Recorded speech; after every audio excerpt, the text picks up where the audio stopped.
प्रिय भाइयों और बहनों, कहा जाता है ईश्वर के लिए कुछ भी असंभव नहीं। वह हमारी परिस्थिति व भाग्य पलट सकता है। आगमन काल बदलाव का समय है। बस ईश्वर पर भरोसा रखो और उन्हें अपने दिल में बैठा लो, सब कुछ बदल जाएगा। आज के पाठों में हमें ईश्वर की अद्भुत शक्ति और उनके उद्देश्यों की गहराई का अनुभव होता है।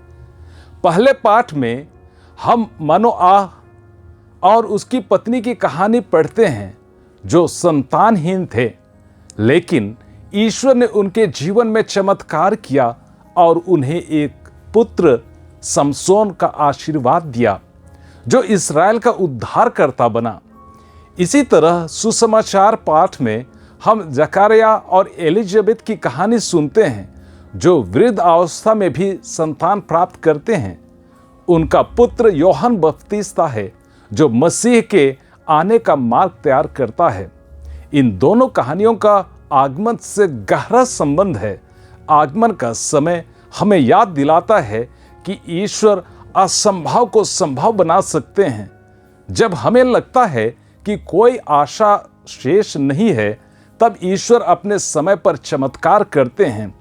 मनोआह की पत्नी और एलिजाबेथ दोनों के गर्भधारण ने न केवल उनके परिवार को आशीर्वाद दिया, बल्कि पूरी मानवता के उद्धार की कहानी को आगे बढ़ाता है।